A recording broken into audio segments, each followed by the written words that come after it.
नमस्कार, मैं Vivek Kumar, instructor government ITI Aliganj Lucknow. आज मैं आप सभी को व्यवसाय ड्राफ्टमैन सिविल के प्रथम वर्ष के पाठ्यक्रम में वर्णित टॉपिक इन्वायरमेंट यानी कि पर्यावरण के बारे में संक्षेप में चर्चा करूंगा। आइए चर्चा कर लेते हैं कि इन्वायरमेंट यानी कि पर्यावरण क्या होता है। सबसे पहले अगर हम इसके शाब्दिक अर्थ पे जाएं, पर्यावरण शब्द का निर्माण मुख्यतः दो शब्दों के मेल से होता है, एक परि, दूसरा आवरण। परि का मतलब ये होता है, शाब्दिक अर्थ ये है कि जो हमारे चारों तरफ हो, और आवरण का मतलब जो हमें चारों तरफ से घेरे हुए हो। अगर इन दोनों शब्दों को देखेंगे तो आपको क्या मिलेगा कि जो भी चीज़ें हमारे इर्द गिर्द हैं या जिन चीज़ों ने हमें घेर रखा है, उन दोनों ही चीज़ों को अगर हम एक दूसरे में ऐड कर दें, जोड़ दें, तो जो हमारे पास एक ग्रुप बनेगा या एक जो माहौल तैयार होगा, उसको ही हम पर्यावरण बोलते हैं। मसलन उदाहरण के लिए अगर मैं बताऊं, यह पेन मेरे पास है, ठीक है, और ये जो हवा है वो मेरे इर्द गिर्द है जो मुझे घेरे हुए है।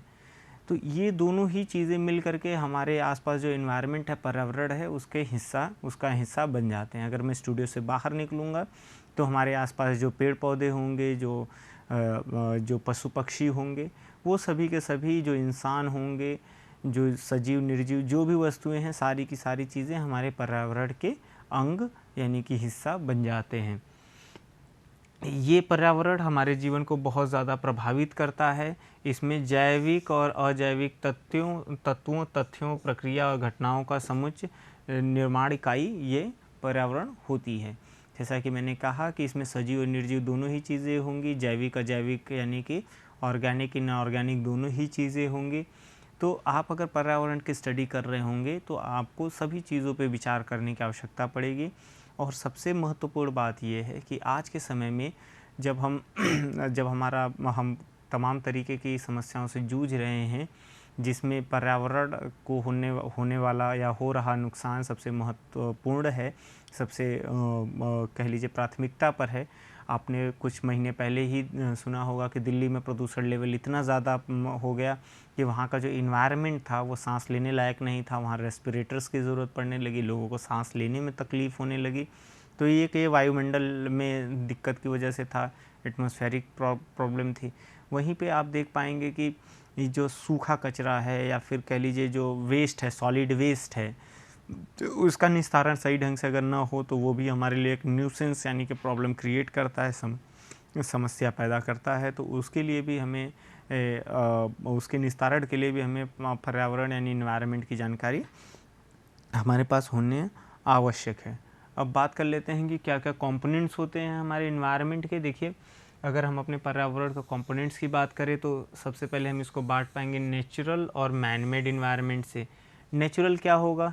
जो प्राकृतिक रूप से हमारे आसपास मौजूद होगा, मतलब एबायोटिक कुछ कंपोनेंट्स होंगे, और दूसरा बायोटिक होगा।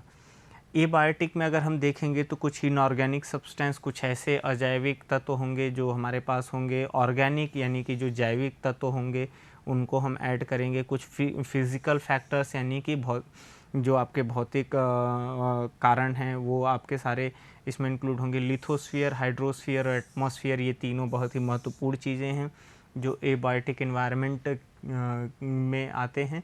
इन सभी के बारे में हम अभी विस्तार से चर्चा करेंगे। जब हम बायोटिक कंपोनेंट की बात करेंगे तो हम बात कर रहे होंगे प्रोड्यूसर, कंज्यूमर और डिकम्पोजर की। ये तीनों अगेन बहुत ही महत्वपूर्ण होते हैं। प्रोड्यूसर का काम क्या होता है कि खाना बनाना। मसलन जो पेड़ पौधे हैं ये सूर्य की रोशनी से, सूर्य के कह लीजिए रोशनी से या उसके प्रकाश के अंदर, जो इनके अंदर प्रकाश संश्लेषण होता है, फोटोसिंथेसिस होता है, उस प्रक्रिया में ये पानी का इस्तेमाल करके खाना बनाते हैं। खाना किस रूप में बनता है? अगर हम इंसान हैं तो हम ये देख पाएंगे कि हमारे लिए फल और सब्जी जो बनती है वो पौधे बनाते हैं, उसमें कोई और व्यक्ति इन्वॉल्व नहीं होता है। और उसमें जो रॉ मटेरियल पौधे इस्तेमाल करते हैं वो रॉ मटेरियल क्या होता है? उनकी जड़ों से जो पृथ्वी के से पानी वो लेते हैं वो पानी होता है। और सूर्य के प्रकाश के मौजूदगी में जो फोटोसिंथेसिस यानी प्रकाश संश्लेषण की प्रक्रिया होती है, उससे वो अपना खाना बनाते हैं। और खाना वो पौधे खुद बड़े होते हैं, लेकिन वो एनर्जी जो स्टोर होती है फल या सब्जियों के रूप में, वो हम खाते हैं। तो आप कह सकते हैं कि प्रोड्यूसर कौन हुआ?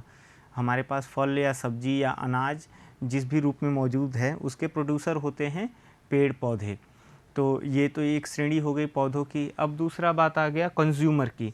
वहीं अच्छा, यहाँ पे प्रोड्यूसर में हम एक दो चीज़ें और चर्चा कर लें कि अगर हम जानवरों की बात करेंगे तो कोई भी पशु है वो खाएगा, पत्तियाँ खाएगा, घास खाएगा।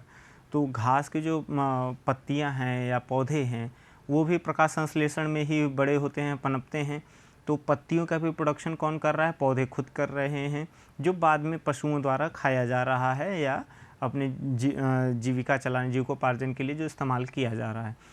इसमें आगे बढ़ते हुए जब हम देखेंगे कंज्यूमर की बात करेंगे अगर हम, तो जो खाना पेड़ पौधों ने बना दिया है उसको कंज्यूम कौन कर रहा है, खा कौन रहा है? हम इंसान खा रहे हैं, पशु पक्षी खा रहे हैं। तो हम किस श्रेणी में आ गए? हम कंज्यूमर की श्रेणी में आ गए। सारे पक्षी डायरेक्टली कंज्यूमर नहीं है, हालांकि हैं कंज्यूमर भी, लेकिन वो कई बारी हो सकता है कि वो कार्निवोरस हों, यानी कि किसी और पक्षी या छोटे जानवर या छोटे कीड़े का मांस खा के ज़िंदा रहते हों, फिर भी वो कंज्यूमर ही हैं, क्योंकि प्रोड्यूसर हमेशा प्लांट ही है और कोई प्रोड्यूसर है नहीं।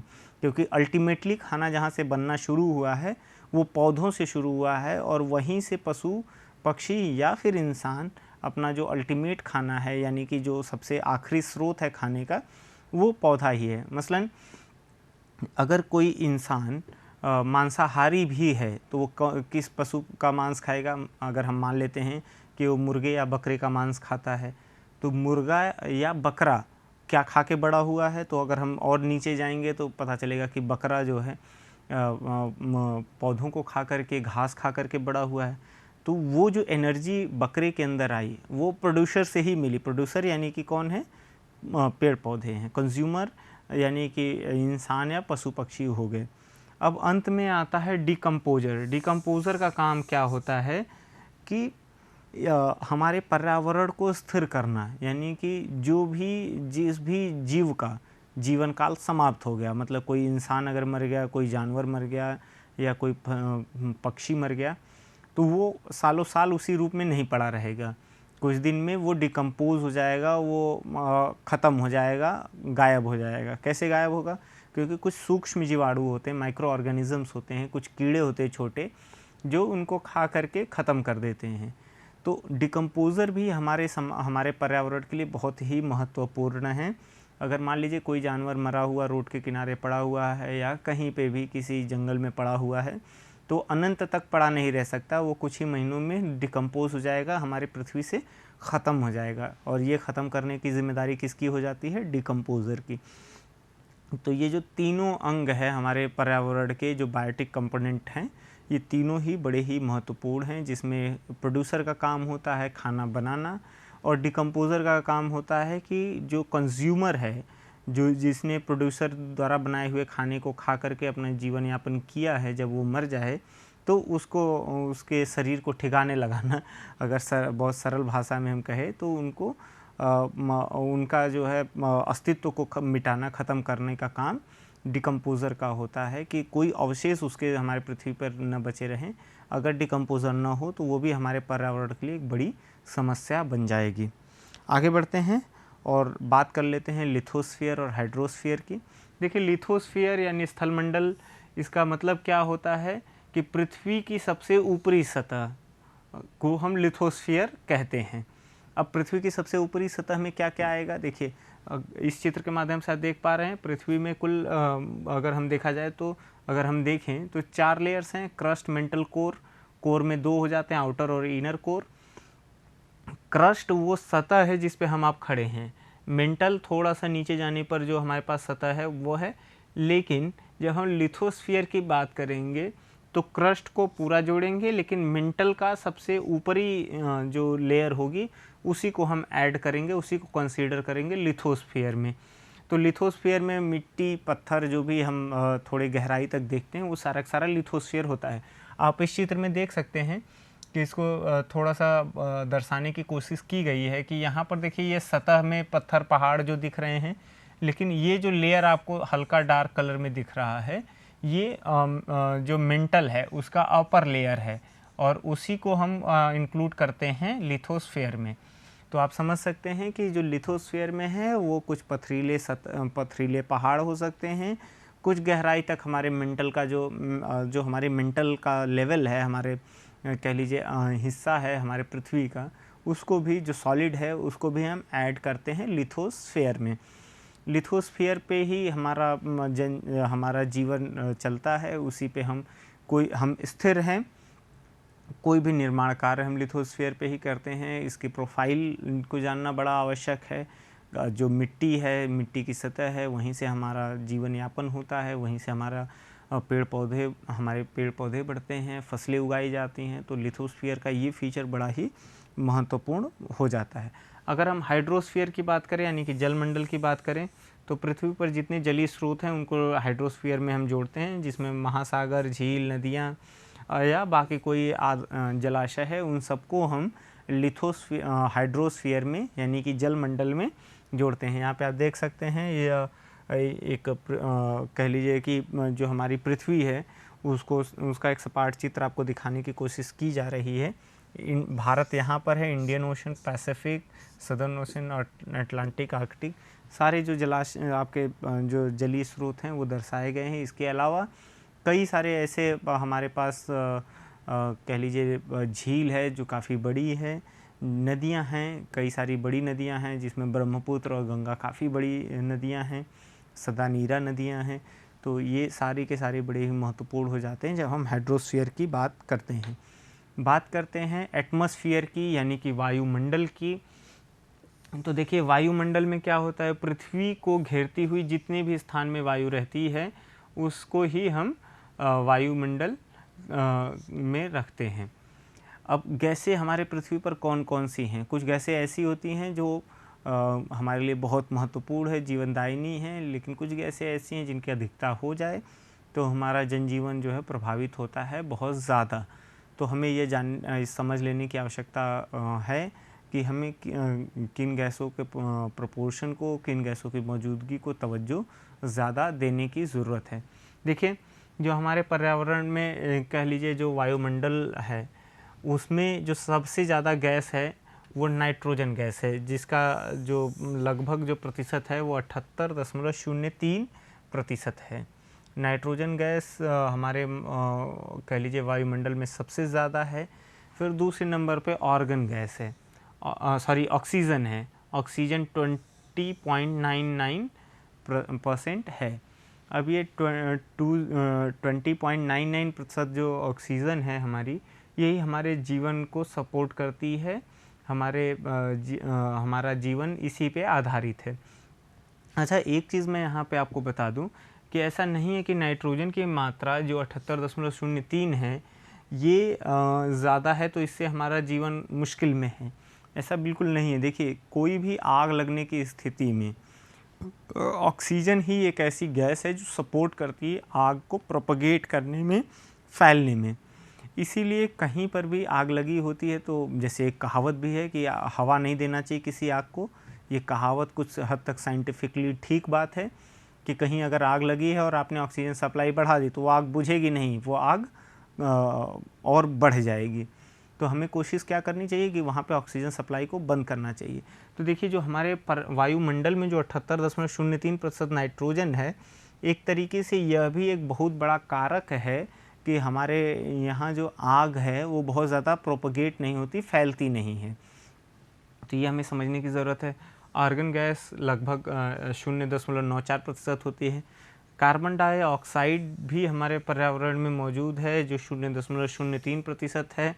हाइड्रोजन गैस की अगर मैं बात करूँ तो ये 0.01% है। हीलियम 0.0005% है। नियॉन भी 0.0018% है। इसमें देखिए जो 10वें नंबर पे गैस की बात कर रहे हैं हम, ओजोन गैस की। ओजोन है आपका 10⁻⁻⁶%, 1×10⁻⁶% आपका ओजोन गैस है। जबकि ओजोन गैस एक बहुत ही महत्वपूर्ण गैस है। ये हमारे वायुमंडल में सबसे ऊपरी सतह पर लगभग रहती है। इसका जो मुख्य काम है वो हमें समझने की ज़रूरत है। देखिए ओजोन एक लेयर, ओजोन गैस एक लेयर बनाती है। ओजोन गैस का जो आपका कह लीजिए एटॉमिक स्ट्रक्चर है या फिर एटॉमिक स्ट्रक्चर मॉलिक्यूलर स्ट्रक्चर है वो 3 है। 3 ऑक्सीजन के मॉलिक्यूल मिल करके बनाते हैं ओजोन गैस।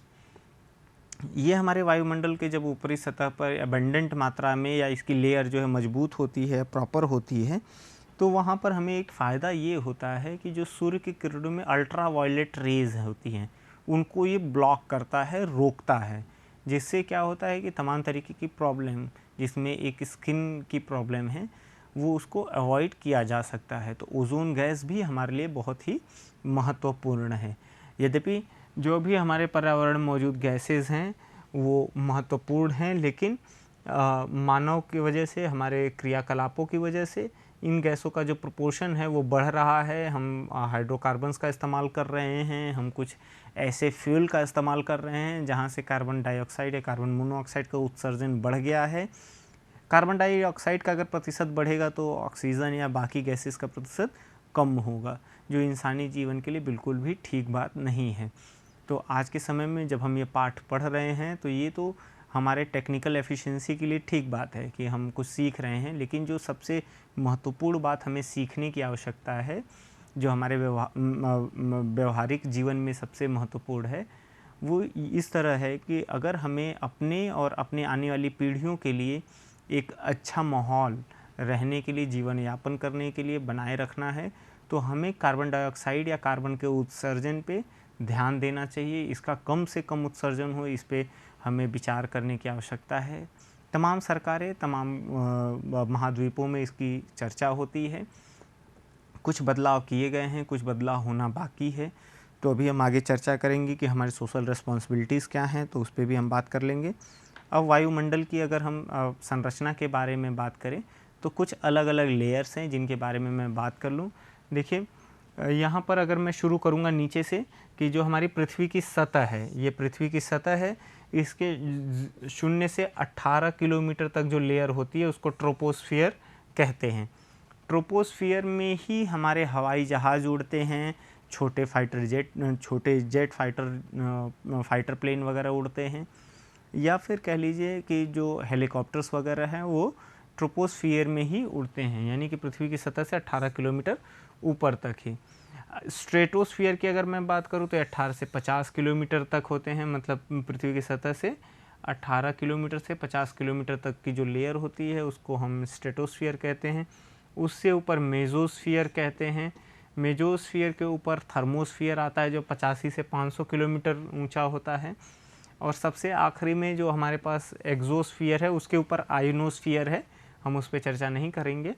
एक्सोस्फियर 500 से 1600 किलोमीटर तक का होता है, और आपकी जो सैटेलाइट्स हैं वो अपने ऑर्बिट में फिक्स होती है। इसी एक्सोस्फियर में ही हमारी सैटेलाइट स्थित होती हैं, जो भी वो अपने ऑर्बिट में चक्कर काटती हैं और सूचना प्रसारण के क्षेत्र में बड़ा योगदान देती हैं अपना। तो ये सैटेलाइट्स कहाँ स्थित होती हैं, वो एक्सोस्फियर में होती है। इसके ऊपर आयोनोस्फियर होता है, उस पर चर्चा करने की बहुत ज़्यादा आवश्यकता नहीं है। अब एक बहुत बड़ी समस्या जो हमारे आसपास है, हमारे आपके बीच है, उस पर बात कर लेते हैं। डिप्लीशन ऑफ ओजोन लेयर, यानी कि अभी जो मैं चर्चा कर रहा था कि ओजोन गैस जो 1×10⁻⁻⁶% है हमारे एटमॉस्फेयर में, हमारे पर्यावरण में, उसके वजह से जो लेयर बनी हुई है, ओजोन लेयर बनी हुई है, उसमें जो छिद्र हो रहे हैं या फिर उसकी लेयर जो थिन हो रही है, पतली हो रही है, उसकी वजह से कुछ दिक्कतें हैं जिनको हमें दूर करने की आवश्यकता है। ओजोन लेयर पे सबसे ज़्यादा फ़र्क डालता है क्लोरोफ्लोरोकार्बन, यानी कि CFCs। ये क्या करता है, ये अगर यहाँ ओजोन के कांटेक्ट में आता है तो ये O3 यानी कि ओजोन से रिएक्शन करके कोई और कंपाउंड बना लेता है, जिससे कि ओजोन लेयर का जो थिकनेस है वो कम हो जाता है, जिसके वजह से कुछ प्रॉब्लम होने लगती है। Excess of nitric oxide NO जो है वो भी दिक्कत करेगा। कुछ रेडिएशंस हमारे न्यूक्लियर सेंटर से आते हैं, उसके वजह से भी दिक्कतें हैं। एटॉमिक बॉम्ब की वजह से जो गैसेस रिलीज़ होती हैं वो भी हमारे ओजोन लेयर को प्रभावित कर रही हैं। क्लोरीन गैस जो वोल्केनो यानी कि ज्वालामुखी से निकलती है बड़ी मात्रा में, उसकी वजह से भी हमारे ओजोन लेयर की जो थिकनेस है वो कम हो रही है, पतली हो रही है। कुछ पोलर साइक्लोन्स है जिनकी वजह से दिक्कतें होती है। अब इस चित्र पे अगर मैं बात करूं तो आप देख पाएंगे कि यहाँ पर ये जो लेयर है, ये जो परत है, यही ओजोन लेयर है। अब आप देखिए, जब सूर्य की किरणें आती हैं जिसमें कुछ सोलर रेडिएशंस यानी कि विकिरण जो आती है, इसमें कुछ अल्ट्रावायलेट रेज होती हैं। अल्ट्रावायलेट रेज जो जिन्हें यूवी रेज भी कहा जाता है, ये हमारे स्किन के लिए, हमारे कह लीजिए जीवन के लिए बड़े ही नुकसानदेह हैं। इनसे कई तरीके की समस्याएं होती हैं, जिसमें स्किन कैंसर एक बहुत ही गंभीर बीमारी है। इन्हें पृथ्वी पर, इन अल्ट्रावायलेट रेज को पृथ्वी पर, यानी कि हमारे पृथ्वी की सतह यहाँ पर है, तो इसकी सतह पर पहुँचने से पहले ये ओजोन लेयर से टकराती हैं। तो ओजोन लेयर क्या करती है कि बाकी किरणों को तो अंदर आने देती है, बट जो यूवी रेज है, अल्ट्रावायलेट रेज हैं, जिनकी वेवलेंथ ज़्यादा होती है, जिनकी वेवलेंथ कम होती है, उनको ये रोकती है वहाँ पर, और ये हमारे पृथ्वी की सतह पर नहीं आते हैं। तो इससे हमें फ़ायदा ये होता है कि इंसानी जीवन पे इन अल्ट्रावायलेट रेस का प्रभाव कम से कम पड़ता है। लेकिन है क्या कि जो हमारे रोज़मर्रा का कामकाज है, फैक्ट्री इंडस्ट्री से निकलने वाली गैसेस हैं, जिसमें CFCs है या NO है, नाइट्रिक ऑक्साइड्स है, ये सब जब ऊपर हमारे सतह से रिलीज़ होकर के जाते हैं, तो यहाँ पर पहुँचने के बाद ये ओजोन से रिएक्ट करते हैं, ट्रोपोस्फियर में जाते हैं और ये रिएक्ट करते हैं। जब ये रिएक्ट करते हैं तो इस लेयर को पतला कर देते हैं। अब देखिए, ओजोन लेयर की जो स्थिति है वो कहाँ है? वो ट्रोपोस्फियर स्ट्रेटोस्फियर के बीच में है। ओजोन लेयर जो स्थित है वो ट्रोपोस्फियर और स्ट्रेटोस्फियर के बीच में स्थित है। तो हमें यह ध्यान देने की ज़रूरत है कि हमारे आसपास से हमारे जो जीवनचर्या है उससे क्लोरोफ्लोरोकार्बन्स का उत्सर्जन कम से कम हो, इस पे हमें विशेष ध्यान देने की ज़रूरत है, आवश्यकता है। अब बात कर लेते हैं ग्रीन हाउस इफ़ेक्ट का। ग्रीन हाउस इफ़ेक्ट में क्या होता है? देखिए, ये भी एक बहुत ही प्रॉब्लम या एक बहुत बड़ी समस्या है हमारे हमारे इस वक्त में। इसकी वजह से ही जो बड़े बड़े हिमखंड हैं, जो ग्लेशियर्स हैं, वो पिघल रहे हैं, क्योंकि पृथ्वी का जो कुल तापमान, औसत तापमान है, उसमें वृद्धि हो रही है, और इस वृद्धि की वजह से हिमखंड, जो बड़े ग्लेशियर्स हैं, वो पिघल रहे हैं।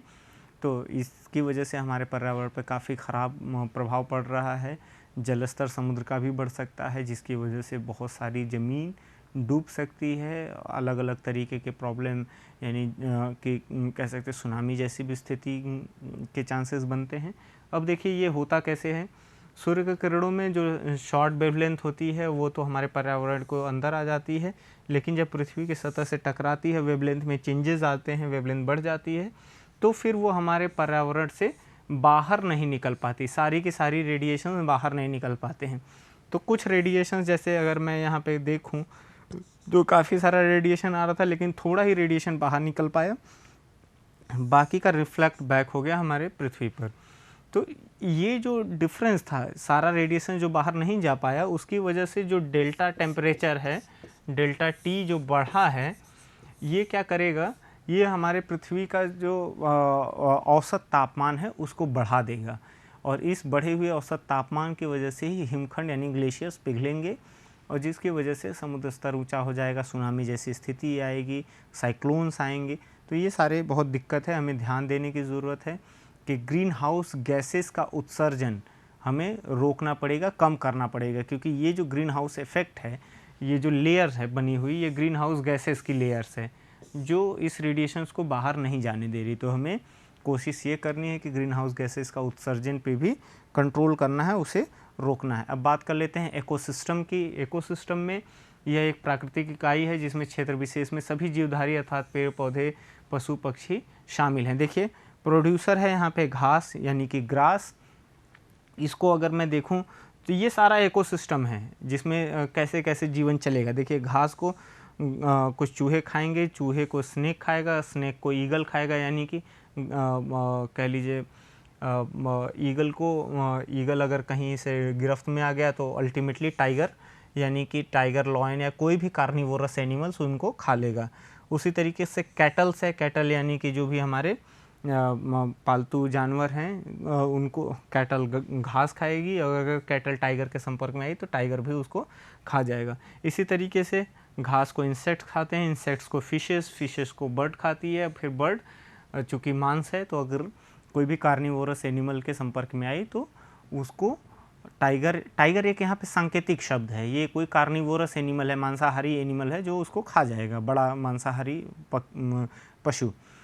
इस इकोसिस्टम से हमें समझने की ज़रूरत ये है कि सब एक दूसरे पे आश्रित हैं। खाना बनाने का काम प्रोड्यूसर का है, प्रोड्यूसर यानी कि प्लांट, जो यहाँ पे घास दिखाया गया है ये पौधे हैं, और अंत में क्या है, ये अल्टीमेट कंज्यूमर है। जब ये कंज्यूमर मर जाएगा तो उसको डिकम्पोज़र क्या करेगा, उसको ख़त्म कर देगा, पृथ्वी से उसका अस्तित्व मिटा देगा और हमारा पर्यावरण फिर से पहले की तरह साफ़ हो जाएगा।